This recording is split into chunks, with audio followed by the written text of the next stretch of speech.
Assalamualaikum warahmatullahi wabarakatuh. Halo teman-teman semua, apa kabar teman-teman? Alhamdulillahirabbil alamin. Akhirnya buku ini terbit habis lebaran. Buku yang sudah dinanti-nanti oleh banyak orang, teman-teman kita paling tidak ya, yang setelah mulai proses ya beberapa bulan ya akhirnya bisa terbit juga. Nah, kita akan bedah ya buku ini sebenarnya buku yang seperti apa sih ya, edisi revisi dari buku yang mana dan bagaimana ini bisa bermanfaat buat teman-teman semua. Yuk kita bahas di video kali ini ya.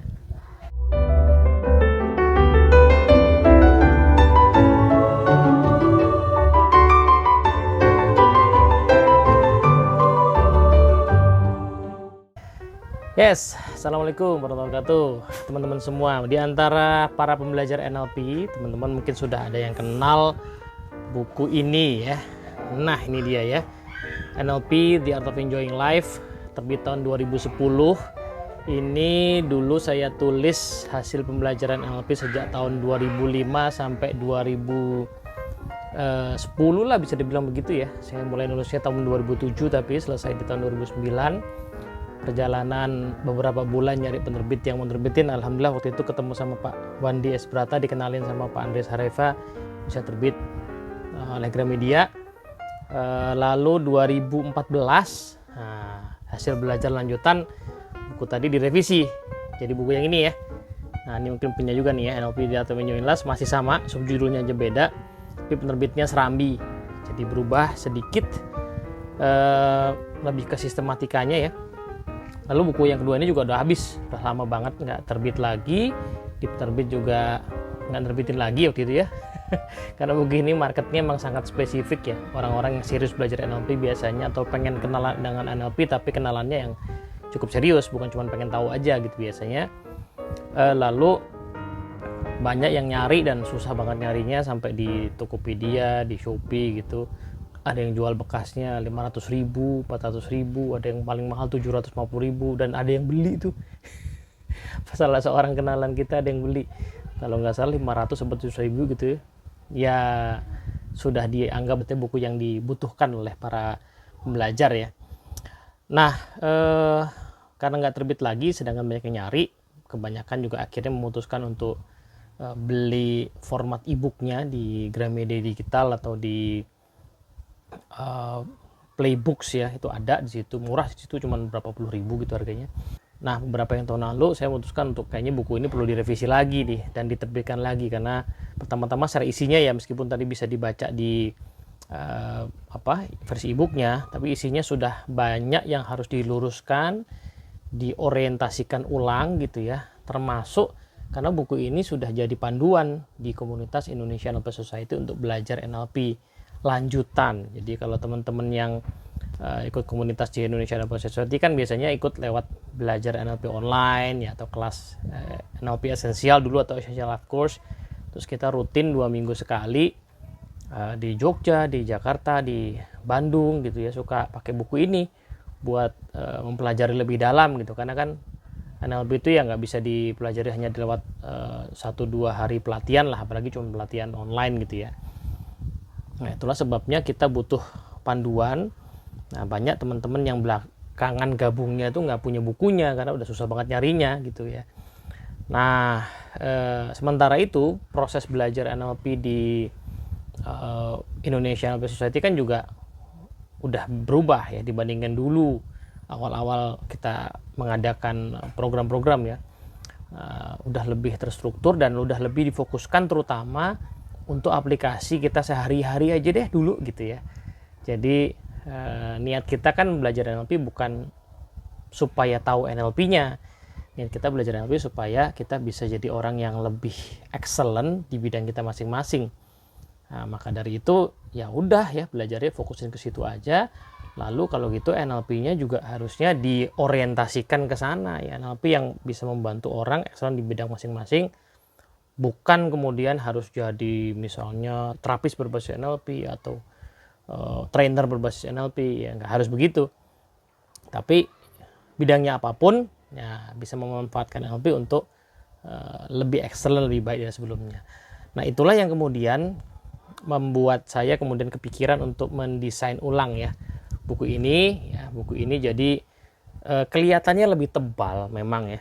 Dia bilang ini kayak kampus, tapi sebenarnya halamannya sih nambah sih memang dari sebelumnya ya. Ini 500-an lebih halaman yang di edisi yang Serambi itu, yang di edisi Gramedia kan 400-an halaman, edisi Serambi 500 pas kalau nggak salah. Ini nambah ya, 500 lebih. Nah, sebenarnya nggak nambah banyak-banyak banget sih sebenarnya ya. Cuman kayaknya sih kualitas kertas sama hardcover ya, sama mungkin dibuat lebih tulisannya nggak dempet-dempet biar enak bacanya gitu. Nah, apa yang paling berbeda ya? Jadi kalau yang terasa berbeda adalah judulnya. Kalau dulu judulnya NLP The Art of Enjoying Life ya. Nah ini ya, ini kan The Art of Enjoying Life. Jadi memang saya terangin kan di bagian akhir ya, di bagian akhir buku ini saya terangin kenapa saya putuskan judulnya The Art of Enjoying Life. Karena menurut saya dalam perjalanan ya, fase-fase saya belajar NLP itu ada fase di mana ujungnya adalah NLP ini alat bantu yang luar biasa ya, untuk membantu kita menikmati perjalanan kita dalam hidup yang penuh tantangan, yang tidak selamanya menyenangkan, bahkan yang menyenangkan itu mungkin jauh lebih sedikit ya daripada yang tidak menyenangkannya. Nah, tapi bagaimana di dalam dua hal tadi ya, mau yang menyenangkan maupun tidak menyenangkan, kita tetap bisa menjalani dengan baik, dengan enjoy ya. Jadi bukan berarti judul ini tuh ingin ngajak kita enjoy terus, seneng-seneng ya, happy-happy, hura-hura, bukan. Justru di tengah berbagai tantangan gimana supaya bisa menjalani dengan optimal dan enjoy. Nah, itu kesimpulan saya di tahun-tahun yang lalu pada saat saya belajar NLP sampai titik terbitnya buku NLP TAOEL ini ya. Nah, seiring dengan perkembangan di Indonesian NLP Society, kemudian terutama kelas NLP esensial ya, munculnya kelas NLP esensial atau sekarang namanya Essential Life Course, kemudian munculnya program sertifikasi NLP Course Certification, itu makin menyadarkan kita bahwa misi Indonesia NLP Society bukanlah semata mengajarkan NLP itu sendiri ya, atau ngajak orang belajar NLP sendiri, tapi misinya adalah menjadikan organisasi komunitas ini tempat berkumpulnya orang-orang yang pengen belajar NLP supaya bisa menjadi orang yang lebih bertumbuh ya, lebih unggul di dalam bidang masing-masing.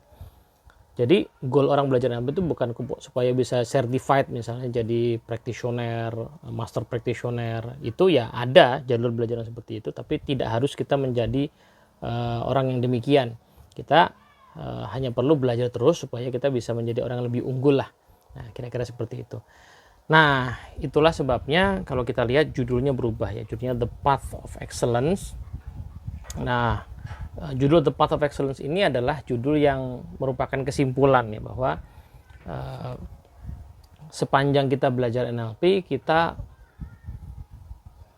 selayaknya punya tujuan untuk menjadi orang yang lebih baik dari hari ke hari, dari waktu ke waktu, dengan tujuan menjadi yang terbaik yang kita bisa di bidang kita masing-masing ya. Nah, dan ini udah kejadian ya di banyak bidang ya. Teman-teman kita yang belajar NLP itu ada yang nggak pengen jadi trainer ya, nggak pengen jadi coach berbasis NLP, tetapi yang jelas dia jadi dokter yang lebih baik ya, dengan bantuan ilmu NLP. Jadi dokter yang lebih ramah, lebih komunikatif ya, lebih konsisten, jadi dosen, jadi guru yang lebih baik, jadi orang tua yang lebih baik. Ini sudah banyak yang mengatakan demikian, bukan karena jasa kami tentu saja ya, tapi lebih karena memang beliau-beliau itu belajar untuk diaplikasikan, mengaplikasikan NLP dalam kehidupan mereka. Nah, maka dari itu kita coba mencari kesimpulan ya, kira-kira belajar NLP itu kalau boleh di summary ya, esensinya apa sih gitu ya. Nah, so far ada tiga bagian besar buku ini ya. Yang pertama adalah personal excellence ya, jadi belajar NLP yang bagian pertama tuh belajar NLP untuk menjadikan diri kita lebih excellent dari sebelumnya, diri kita lebih unggul, lebih kompeten, lebih baik, lebih bertumbuh dari sebelumnya. Mengapa ini penting? Karena manusia itu ketika hidup sangat mudah terdistraksi dengan berbagai situasi yang membuat dia nggak bisa excellent. Salah satunya adalah distraksi yang bernama, zaman sekarang nyebutnya baper ya. Kalau teman-teman nonton video di YouTube channel ini yang saya pin ke atas itu ya, itu judulnya NLP Info Anti Baper, karena kecenderungan manusia untuk terbawa emosi itulah salah satu penyebab dia nggak excellent. Ya, dia sering baper, ya kecewa, ya marah, kesel berlarut-larut yang tidak bisa diatasi karena nggak tahu cara mengatasinya. Padahal cara mengatasinya ada di dalam dirinya sendiri. Karena nggak tahu caranya ya berlarut-larut, dendam berlarut-larut, sakit hati berlarut-larut, kecewa berlarut-larut. Akhirnya dia mengurangi effortnya, mengurangi kontribusinya di kehidupan dan menjadi orang yang bahkan tidak hanya rata-rata tapi di bawah rata-rata. Jadi nggak bisa excellent, nggak bisa unggul. Nah, bagian pertama buku ini bahas itu ya. Apa aja sih teknik model dalam NLP yang bisa bantu kita untuk excellent, yang artinya mengatasi kecenderungan kita untuk baper.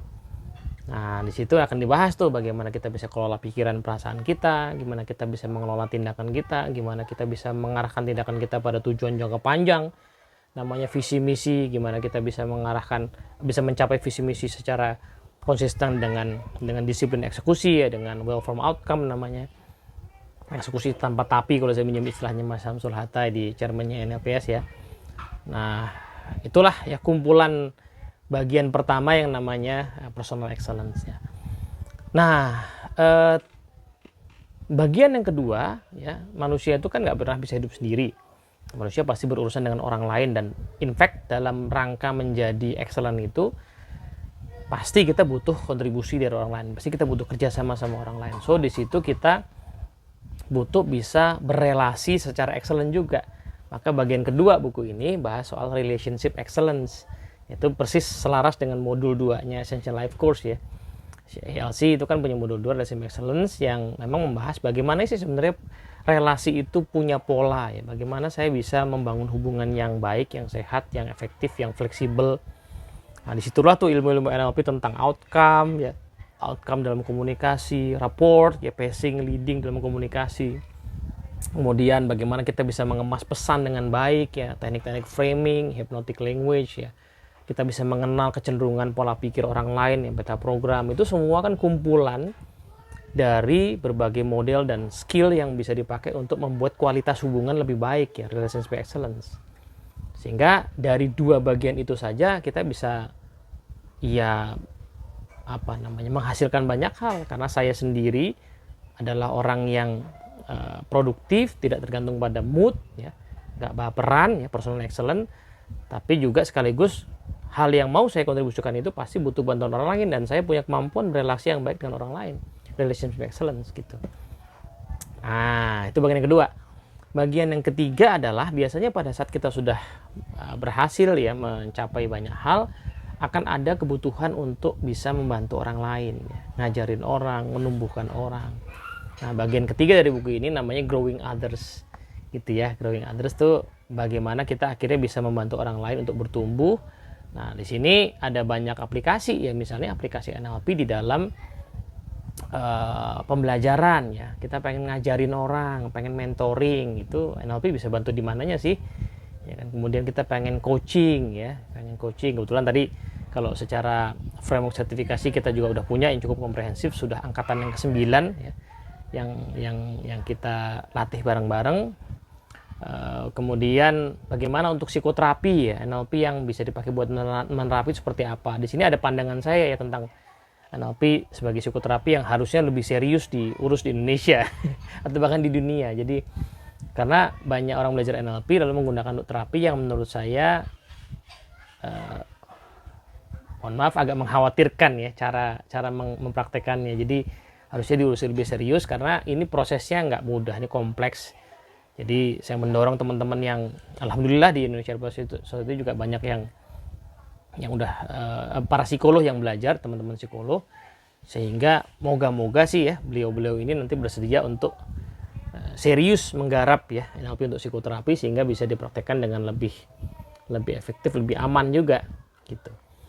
Nah, di luar itu ya ada banyak spesifik aplikasi NLP di berbagai bidang yang saya pahami ya, dalam bisnis, dalam parenting, dalam pendidikan, ya, dalam kesehatan, dalam spiritualitas, tetap ada dibahas di buku ini. Tapi bisa dikatakan buku ini cukup signifikan mengubah cara kita belajar NLP ya, mengubah cara pandang kita terhadap NLP dan mengubah cara pandang kita terhadap proses belajar NLP itu sendiri. Yang paling mendasar bahkan sebenarnya mengubah cara kita tentang apa tujuan dari belajar NLP itu sendiri ya. Saya ya punya pandangan ya, bahwa saya mengkritik pandangan belajar NLP yang tujuannya untuk sertifikasi ya, supaya bisa certified, supaya bisa NLP prac, master prac, terus dipajang gelarnya di belakang namanya gitu. Saya mengkritik cara belajar NLP seperti itu, karena menurut saya itu nggak terlalu banyak manfaatnya sih. Ya, NLP punya potensi jauh lebih besar kalau kita belajar NLP ini untuk ya membantu diri kita dan orang lain lebih excellent gitu. Sehingga NLP ini perlu dikemas, perlu diracik ya, sehingga tujuannya adalah bisa bantu orang dalam berbagai bidang itu lebih unggul ya, lebih optimal, bermanfaat bagi sesama gitu, dan bisa menjadi seorang ya, khalifah yang lebih baik ya di muka bumi ini. Nah, itulah sebabnya akhirnya judulnya diganti ya, NLP The Path to Excellence gitu ya, pola menuju keunggulan pribadi. Jadi tidak lagi enjoying life, tapi memang tujuannya adalah NLP ini menjadi jalan untuk menuju excellency. Nah, kenapa disebut sebagai jalan ya, karena ini perjalanan ya, belajar NLP itu saya mengajak teman-teman untuk meninggalkan mindset NLP itu cara cepat. NLP itu cara ajaib. Nah, gitu ya. Saya ingin meninggalkan kata-kata itu ya. Karena itu nggak benar sih, nggak tepat ya, sama sekali tidak akurat ya. NLP itu ya sebuah teknik, sebuah tools, sebuah framework yang perlu dipraktekkan sambil jalan gitu ya. Sehingga ini adalah alat untuk meniti jalan menuju excellence ya. Nah, itulah sebabnya judulnya berubah, dan moga-moga teman-teman yang baca, baik yang dulu sudah pernah baca buku edisi sebelumnya maupun yang baru baca edisi sekarang, bisa lebih mudah memahami dan memanfaatkan buku ini. Bagi yang belum punya, masih banyak stoknya, ada di Motiva Store ID, Motiva ID kalau nggak salah ya. Bisa pesan ke sana langsung ya, atau bisa pesan ke teman-teman reseller. Nanti salah satunya akan saya posting juga di description-nya video ini. Searching di Tokopedia juga sudah ada beberapa reseller yang punya toko di sana. Silakan dulu aja. Yang jelas nggak ada di Gramedia, nggak ada di toko-toko buku umumnya ya. Kita emang nggak mengarah ke sana. Ya who knows someday, tapi saat ini nggak. Saat ini memang langsung ada di berbagai marketplace aja. Dan kalau yang merasa bahwa kayaknya belajar lewat buku, kebetulan saya belum pernah ikut trainingnya, agak susah, ya udah ikut aja programnya ya. Karena di Indonesia Best Society buku ini insya Allah akan dibahas rutin ya, biasanya sih 2 mingguan ya. Dan sejak pandemi kita bahas secara online, jadi ada forum belajar online-nya, bedah buku yang dibaca kalimat demi kalimat, paragraf demi paragraf gitu. Jadi dari cover to cover akan kita bahas. Nah, syarat ikut itu gimana? Ya cukup jadi member aja di NLPS. Jadi member gimana caranya? Gampang banget ya. Kalau udah pernah ikut program sebelumnya sih otomatis kalau sudah daftar jadi member ya, jadi pasti sudah jadi member. Kadang-kadang ada yang belum daftar juga, ikut program tapi belum daftar. Kalau yang belum daftar ya tinggal ikut program minimal yang namanya belajar NLP online, itu BNO. Ya, biasanya 1-2 bulan sekali kita adain. Ikut itu aja, itu programnya murah banget ya. Ikut itu aja sudah bisa jadi member. Jadi nggak harus ikut dulu sekian banyak program, nggak harus ya. Kalau mau silahkan. Tadi yang saya ceritakan ya, bahwa buku ini tuh selaras dengan programnya NLP Essential atau ELC, itu ya kalau mau ikut sampai ELC silahkan. Tapi kalaupun belum sampai ke sana pun ikut BNO saja, belajar NLP online saja sudah bisa jadi member, sudah bisa ikut bedah bukunya yang rutin kita adain itu. Gitu. Jadi investasi beli buku ini plus membership tadi sebenarnya sudah cukup untuk kita bisa belajar NLP seumur hidup ya. Insya Allah begitu ya, selama NLP masih ada, insya Allah ini bisa terus dimanfaatkan. Begitu teman-teman semua, moga-moga bermanfaat. Assalamualaikum warahmatullahi wabarakatuh.